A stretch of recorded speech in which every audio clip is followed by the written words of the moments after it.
Bueno, el periodista Emiliano Aguayo, autor de la biografía de Jorge González, Maldito Sudaca, se encuentra con nosotros acá en el estudio de Canal 24 Horas para comentar su nuevo libro titulado Las Voces de los 80, una creación que analiza el alcance musical de toda una década. ¿Cómo estás, Emiliano? Mucho gusto de tenerte acá en el estudio.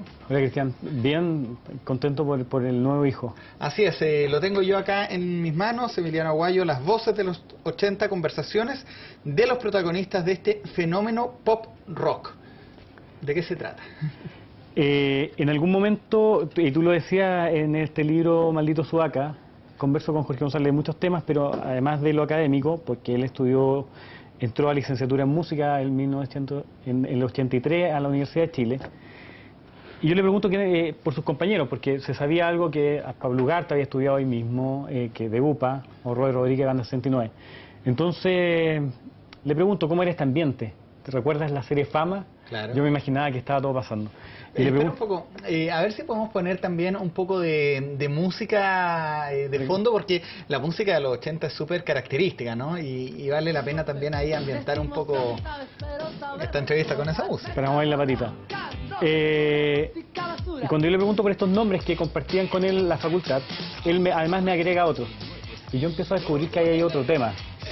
Terminé el libro y me quedé con ese bichito que parece que en la Chile había gran parte de la génesis del movimiento. Y empecé a descubrir más nombres. A medida que iba entrevistando a uno me daba otro nombre. Por ejemplo, el mayor resumen, ya que estamos hablando de los prisioneros, que hace la gente, dice, 3 chicos flacuchentos de San Miguel. De San Miguel, que estuvieron en el Liceo 6, de repente se hicieron famosos. Porque vocalista era medio patúo, etcétera. Ese es como el resumen. Pero como que se saltan esta parte académica que después del Liceo 6 de San Miguel, Jorge González entra a estudiar licenciatura en música al Conservatorio de la Universidad de Chile, el 83.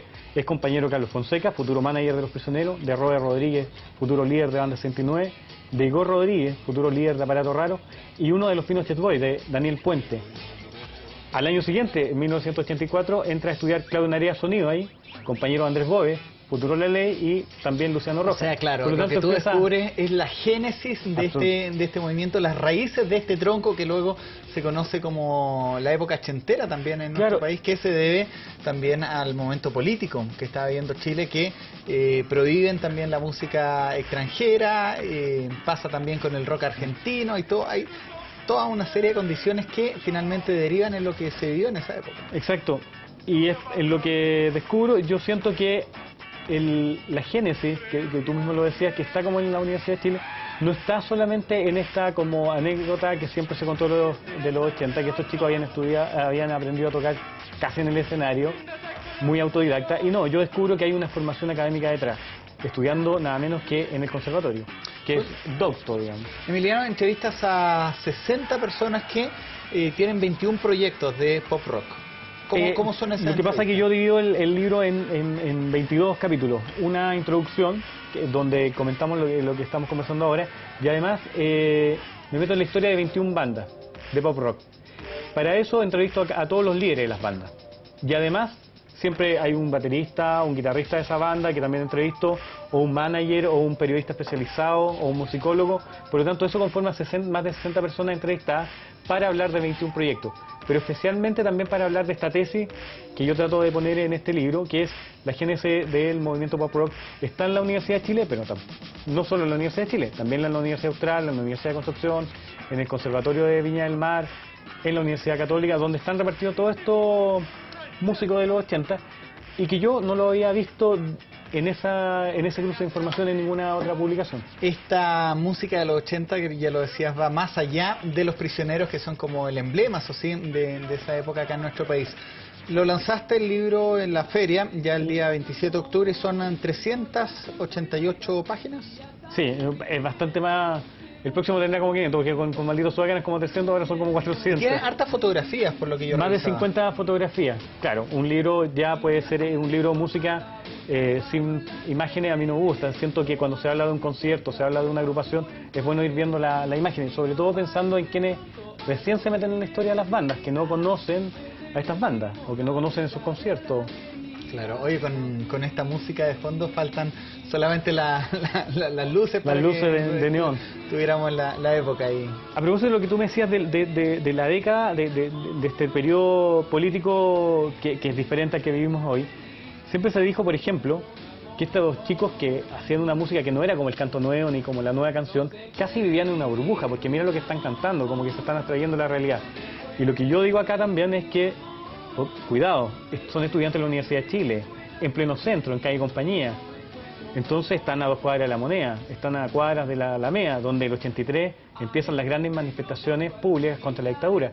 Por tanto, si estos chicos hacen esta música, no directamente contra el sistema político, es porque ellos se quieren abstraer del blanco y negro, quieren hacer la música, y lo dice, por ejemplo, justamente Igor Rodríguez de Aparato Raro, dice, yo quería hacer la música post-Pinochet. Lamentablemente Pinochet seguía ahí, pero yo quería como olvidarme de él y hacer la música que venía después, porque yo sabía que él se iba a ir de alguna manera o se iba a morir. Por lo tanto, no quería hacer la música que estaban haciendo el Canto Nuevo, los Lana, etcétera. ¿Y esa es la opinión general de todo este movimiento? La opinión general, y hay un tema que un poco resume todo esto, que es Nunca quedas mal con nadie, que habla de esta parte más folk de los 80.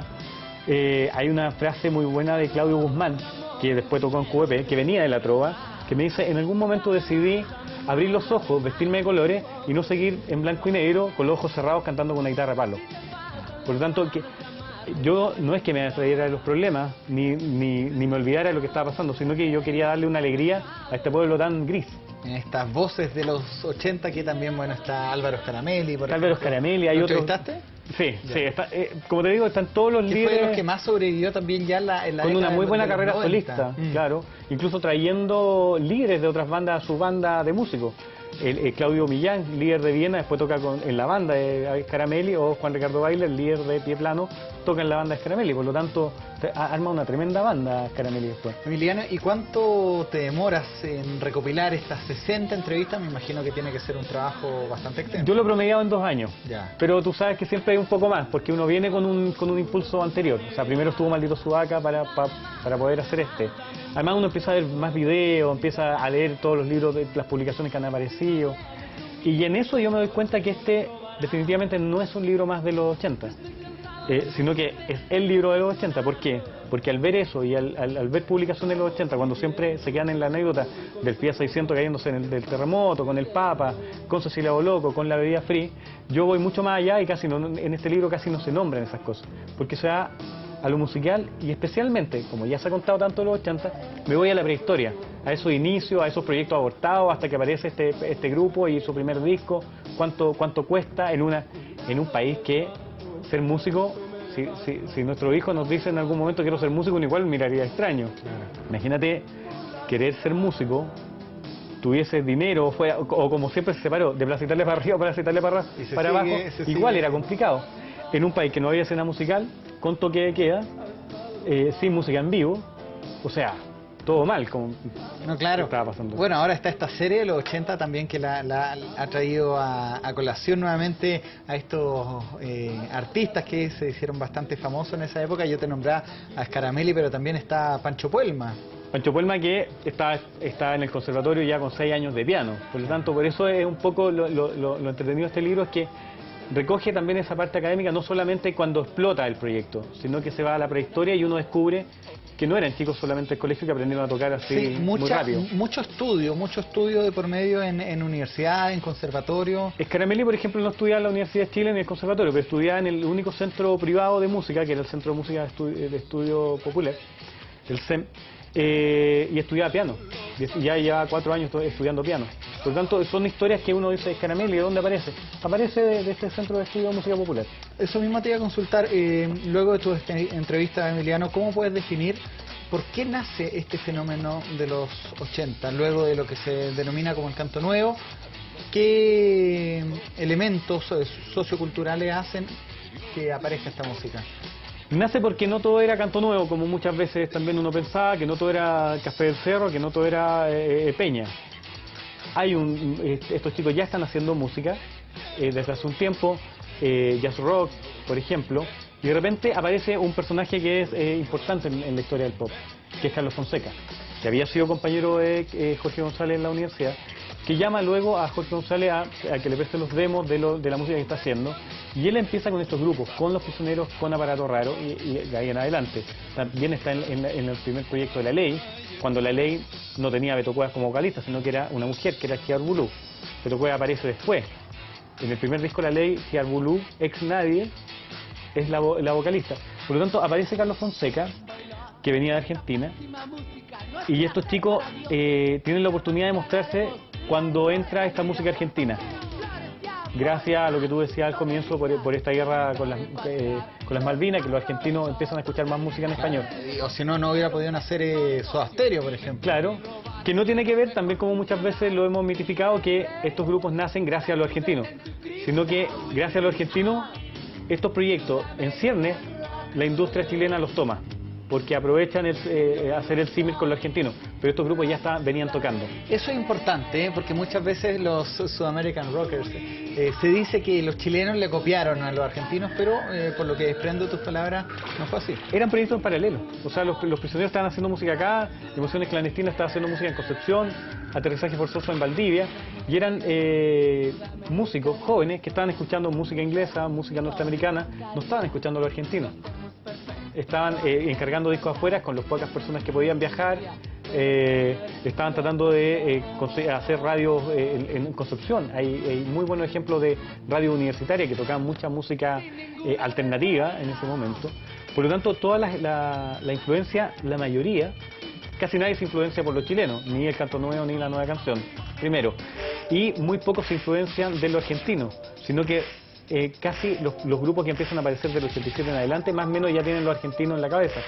Pero los Prisioneros, que ya venían haciendo música antes del 84, que es cuando sacan el disco, ellos venían escuchando la batería de The Cars, que es la misma batería que después hace Charly García. Bueno, después se traslada este movimiento musical de Santiago, de la Universidad de Chile, del Conservatorio Concepción. También se denomina como la cuna del rock, porque están los Bunkers, los Tres y otros grupos ahí que estaban en la capital penquista. ¿Qué música sonaba allá en Concepción en esa época? ¿O todavía no era un actor relevante, una ciudad relevante, Concepción? No, ¿O sí. el sur del país? No, Concepción era súper importante. Ahí estaba... Ya lo era. Claro, porque estaban, por ejemplo, los ilegales. Quien toma la fotografía de estos cassettes de portada es el fotógrafo Gonzalo Donoso. Gonzalo Donoso es como conocido como el fotógrafo oficial de los Pinochet Boys. Yo le pido a él, para que además la fotografía no fuera solamente casual, le pido a él que tome esta fotografía. Él era de Concepción, se traslada a vivir a Santiago. Su hermana, María Soledad Donoso, era compañera de Jorge González. Y son las primeras personas que llevan estos cassettes Los Prisioneros a Concepción. Y lo escuchan todos estos chicos que ya escuchaban música británica, donde estaba Yogi Alvarado, donde está un grupo de los Ilegales, que son los Tres, antes de los Tres, y que son la primera banda que toca con los Prisioneros cuando los Prisioneros salen de Santiago, van a Concepción por primera vez.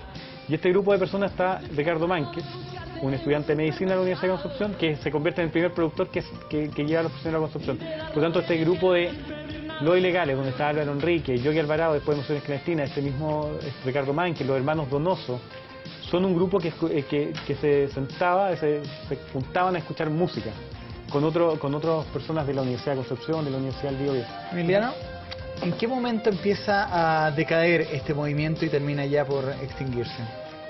Hay dos teorías. La teoría que dice que a estos chicos se les acabó la creatividad, y la teoría desde el interior de estas bandas que dicen lo que pasa es que después de los 90 se abre Chile, se abre mucho a la industria, aparece la payola, que es pagar las radios por poner a diferentes grupos. Entonces dicen, nosotros no teníamos dinero para pagar, para que nos pusieran. Antes era todo mucho más amateur, era mucho más en el sentido que tú llegabas con Pancho Puelma, por ejemplo, él solo grabó un cassette con Esperando Nacer, y él la repartió de radio en radio. Esperando Nacer, por lo tanto, suena mucho antes de que saliera su disco. Síndrome le pasa lo mismo. Él mismo se manda a hacer unos vinilos y los reparte en la radio. Es decir... Entonces, esta industria era mucho más amateur. En los 90 se abre Chile, se profesionaliza. No, por la misma llegada de la democracia. Es decir, el mismo régimen militar alimentaba a estos grupos a seguir haciendo música y a seguir con este sistema que tenía nuestro país, que cambia en la década de los 90, la llegada de la democracia y también al libre mercado. Yo no sé si era tan así como decir el oficialismo se aprovecha de estos grupos.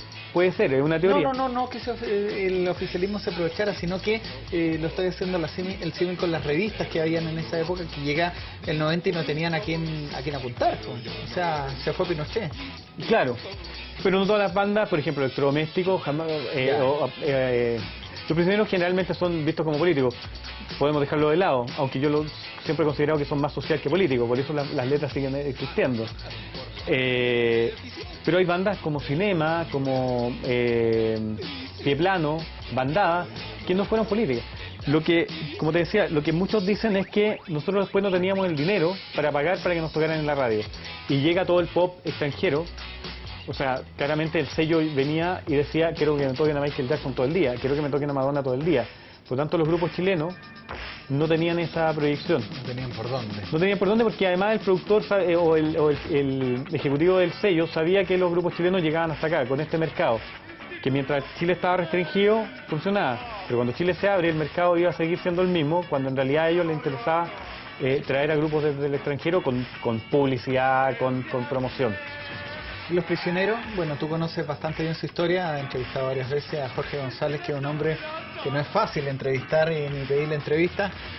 ¿Cuál es la influencia que marcan? ¿Es número uno en estos años? Los músicos, y voy a citar especialmente a Igor Rodríguez, que me lo dice claramente, Igor Rodríguez, el líder de Aparato Raro, él me dice, yo creo que acá quien comienza esto es Jorge González. ¿Por qué? Porque él aparece haciendo pop rock. Todos nosotros veníamos con una historia.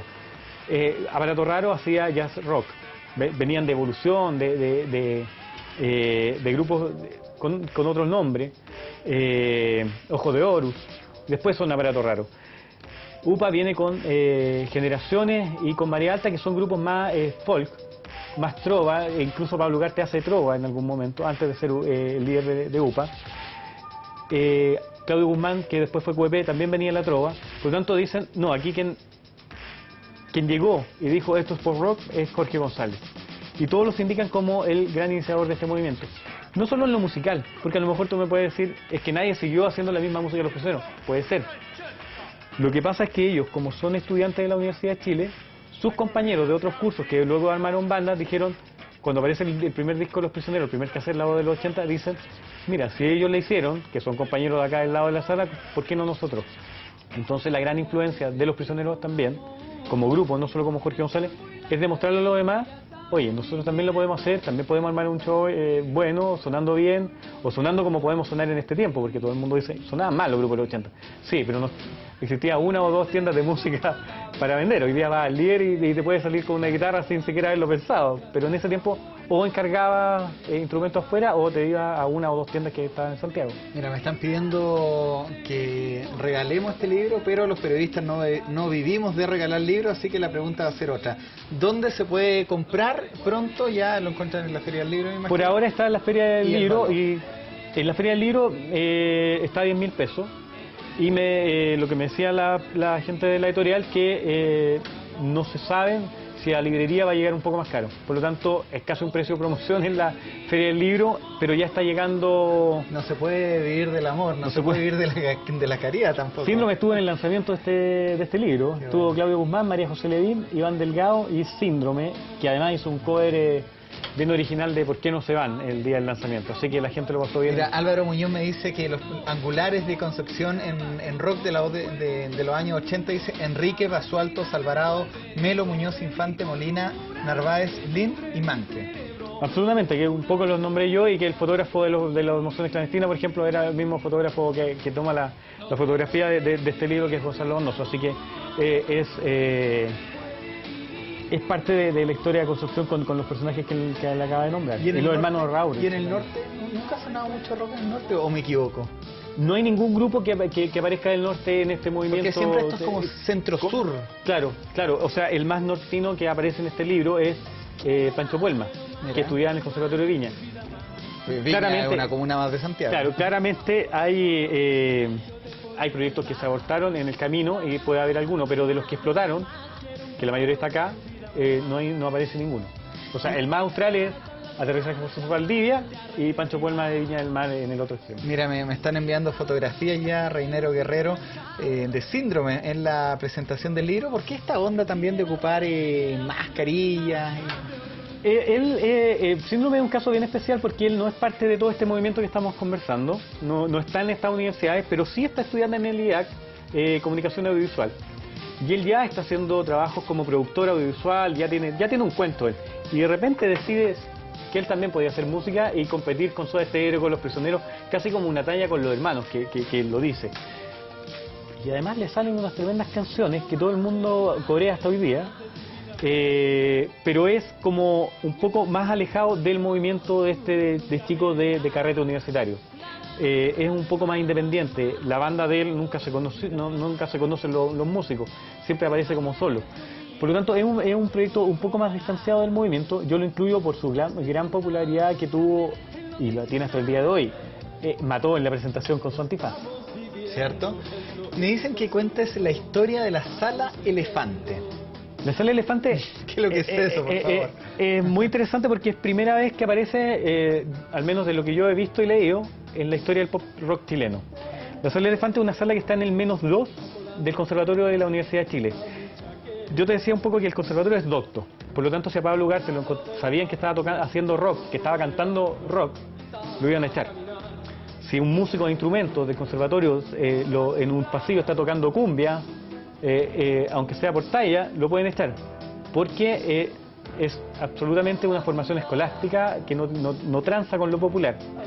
Entonces había una catatumba que le llama acá Luciano Roja en el libro, en el -2, que es una salita que aparece una fotografía ahí, que es una salita que usaba como el centro de alumnos. Entonces todas las tocatas como más de música popular, para que no escucharan hacia arriba, las hacían en este subterráneo. Y ahí yo dije que en el 83 había entrado Jorge González, claro. El 84 entra Claudio Narea a estudiar sonido, y es compañero nada menos que con el cerebro de la ley, Andrés Bove, y Luciano Rojas, también después de la ley. Y un día, imagínate, Los Prisioneros aparece su primer disco a fines del 84. Y el 84 a inicios, ya Claudio Narea andaba con una polera que se había mandado a hacer que decía Los Prisioneros. Y Luciano Rojas, su compañero de curso, le dice, oye, ¿qué es eso? No, es una banda en la que toco. Ah, ¿y qué hacen? Mira, mejor anda a vernos tocar. Vamos a tocar el jueves, por ejemplo. Vamos a tocar en la Sala Elefante. Y es primera vez que Luciano Rojas y Andrés Bove, todavía ni pensaba hacer la ley, van a ver a Los Prisioneros. Luciano Rojas me dice, habían como 10 tipos en la tocata, y además terminó abruptamente porque González se agarró con unos lanas y hasta ellos, Andrés Bove y Luciano Rojas, le ayudaron a desarmar los equipos. O sea, la Sala Elefante aparece acá casi como cuando toca la primera vez los Sex Pistols en Manchester en una salita para 42 personas, que yo en el libro hago el símil un poco de este inicio. Qué buena historia también para conocer, lo decía, aparecen lugares. La prehistoria del rock de los 80 chilenos. A mí la primera conversación que yo tuve con los músicos, yo les decía, a mí no me interesa la discografía de la banda, no me interesa el Festival de Viña, si es que fueron, etcétera. A mí me interesa la prehistoria, porque siento que es lo que no había sido contado. Claro. Que siento que hay mucha anécdota.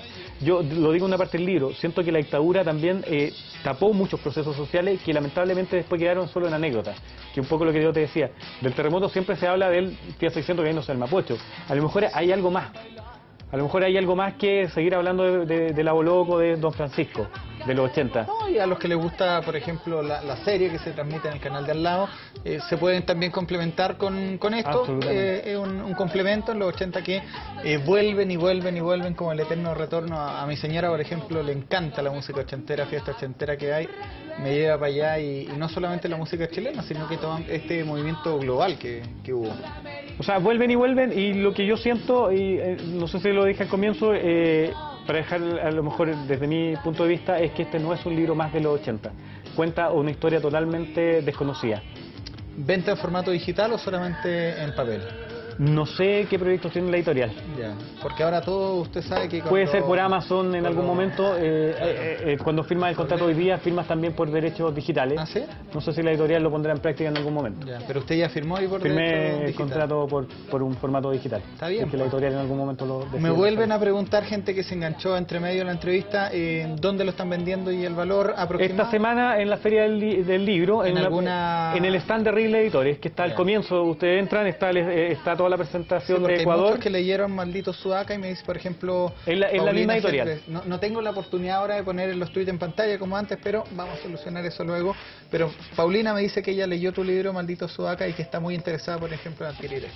Mira, lo más interesante era entrevistar a González después de 15 horas de entrevista para Maldito Sudaca y tratar de sacar cosas nuevas. Claro. Así que, por lo tanto, quien leyó Maldito Sudaca aquí se va a encontrar con una entrevista totalmente diferente. 10.000 pesos en la Feria del Disco, en la Feria del Libro, en la Feria Internacional del Libro de Estación Mapocho. Y luego las librerías me dicen que esta semana ya estaba distribuyéndose a librerías. Dije Feria del Disco porque el lanzamiento de Maldito Sudaca fue en la Feria del Disco. No, pero un libro que ahora de discos, por más que... Qué bueno era el disco La Ley Desierto. Sí. Para mí es el mejor de La Ley hasta el día de hoy. Y también está esta sorpresa que La Ley, el primer disco de La Ley con Chiar Bulú como vocalista, también está en esa colección. Mira. Bueno, yo estaba viendo fotografía acá, en unas notables de Pancho Puelma, que al final su hijo fue ingeniero y bueno, cosas interesantes que me imagino también están acá reflejadas. Sí, Pancho Puelma, por ejemplo, una tremenda entrevista y con todos los problemas que ha tenido... Fue una tremenda conversación con Pancho Puelma. Aparato Raro, Aterrizaje Forzoso, Banda Pequeño Vicio, Banda Metro, Banda 69, Bandada, Cinema, Electrodomésticos, Emociones Clandestinas, En Grupo, La Ley, Los Prisioneros, Nadie, Pancho Puelma, Pie Plano, QEP, Sexual Democracia, también me encantaba ahí con Barría, Síndrome, UPA, Valija Diplomática y Viena. Estos son solo algunos de los... Son las 21 bandas que vienen analizadas en profundidad por sus propios líderes y por otras personas que se meten en la conversación. Cuando lean la entrevista, hay personas que se van metiendo en la conversación que van o desmintiendo o reafirmando lo dicho. Por lo tanto, no quedan cabos sueltos. Si alguien dice una cosa, el otro responde en la misma conversación. Por eso termino entrevistando a 60 personas, porque si alguien decía algo, yo iba donde ese alguien y le decía, oye, dijeron tal cosa, o la rebatía o la confirmaba. Bueno, fueron 2 años de trabajo, así que se han reflejado en este libro. Te deseamos mucha suerte. Muchas gracias, Cristian. Muchas gracias por esta entrevista. Hasta luego.